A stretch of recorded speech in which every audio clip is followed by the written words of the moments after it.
Din, ada Front PDR, ada buruh, Pak Jumhur, ada Tripilar, ada 03, dan satu lagi 01, ya lupa satunya malah terakhir ya.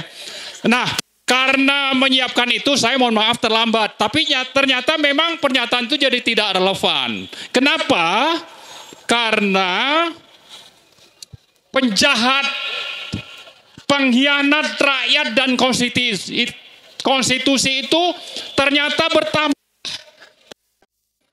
bertambah.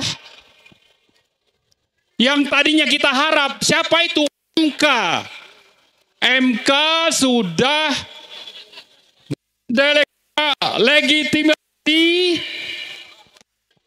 kecurangan yang dipimpin oleh Raja Curang, Raja Pembual.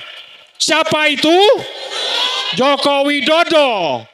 Jadi harapan kita itu sudah tidak perlu lagi kita lanjutkan berharap-harap. Ya, karena itu ke depan ya kita perlu mempersiapkan diri. Tapi sebelum itu saya sedikit komentari apa yang dibacakan oleh salah satu hakim MK. Katanya MK itu bukan sampah. Untuk semua proses pemilu itu diproses di MK. Kemana DPR katanya, kemana Bawaslu, kemana lembaga-lembaga lain. Nah, tapi dengan keputusan seperti itu, bukan saja tong sampah ya MK itu, tapi di dalamnya itu berisi hakim-hakim sampah. Hakim-hakim sampah. Kenapa? Karena di satu sisi kejahatan dan pengkhianatan Joko Widodo terhadap negara itu sudah lebih dari cukup. Ya, baik yang disampaikan pemohon dari 01 dan 03, tapi juga dari bukti-bukti yang disampaikan para saksi di persidangan. Ya, jadi yang ingin saya katakan adalah kejahatan itu sudah semakin nyata. Begitu nyata dilakukan oleh Joko Widodo bersama dengan paslon dan para pendukung 02. Itulah yang nyata. Lalu di sisi lain yang namanya MK bukan justru mengendorse bukti-bukti nyata itu, tapi justru mencari-cari dalih supaya paslon yang terlibat kejahatan dan pengkhianatan itu justru di-endorse, dikukuhkan. Itulah yang terjadi. Artinya apa? Artinya memang kita tidak bisa lagi membiarkan penyelenggara negara, terutama eksekutif, lalu yudikatifnya itu MK, lalu legislatifnya itu juga sudah disandra oleh pengkhianat konstitusi tadi, sehingga tidak berani untuk bersikap. Itulah saya kira paket dari kejahatan dan masalah yang kita hadapi sekarang.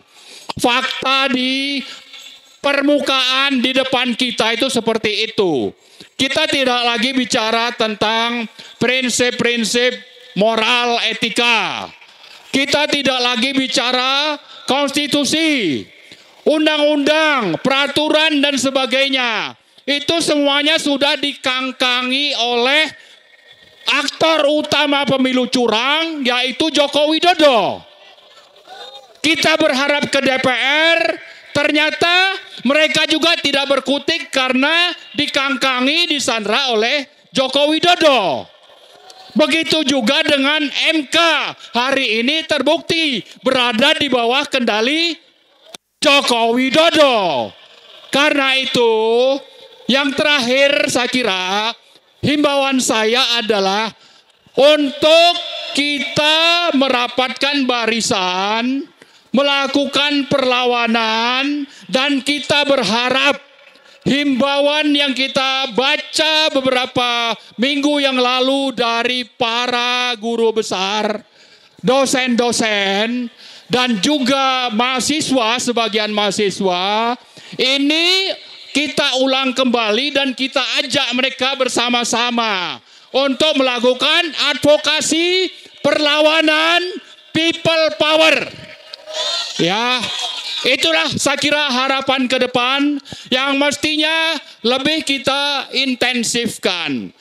Saya setuju dengan Pak Rizal tadi, ya kalau merujuk ke Al-Quran, mohon maaf untuk yang Muslim, itu ada di surah Al-Baqarah, surah kedua ayat 249.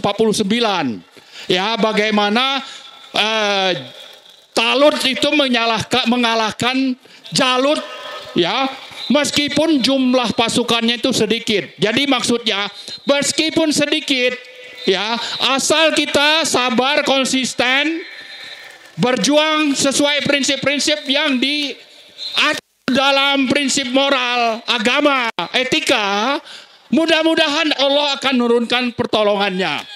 Ya, banyak yang sedikit itu bisa mengalahkan pasukan yang lebih besar. Asal tadi kita tanamkan tekad kita dalam rangka memperjuangkan tegaknya keadilan, sambil juga tidak lupa bahwa ini adalah perintah agama. Kemudian kita berdoa secara terus menerus, ya, berjuang optimal, berdoa, lalu kita tawakal atas apa yang nanti menjadi keputusan dari Allah Subhanahu wa taala. Terakhir sekali, saya tadi lupa di awal menyatakan bahwa kita mengecam MK atas putusan pro oligarki yang sudah diputuskan hari ini. Harap dicatat, MK itu sudah berada bawah kendali rezim oligarki nepotis yang dipimpin oleh Joko Widodo. Karena itu lembaga ini sudah seharusnya dibubarkan. Kita tidak punya harapan kepada lembaga yang hanya menghabiskan uang rakyat APBN seperti ini. Mereka bekerja bukan untuk rakyat, bekerja untuk oligarki, untuk rezim nepotis, dan juga untuk negara Cina. Maka mereka harus juga segera diakhiri. Saya kira itu saja. Mohon maaf kalau ada hal-hal yang tidak berkenan, terutama untuk Joko Widodo, itu memang saya sengaja. Saya tidak perlu minta maaf. Ya, karena Anda adalah pemimpin dari kejahatan yang sedang berlangsung dan mungkin akan terus berlangsung hari ini. Terima kasih. Assalamualaikum warahmatullahi wabarakatuh. Allahu Akbar. Merdeka. Gak ada. Terima kasih.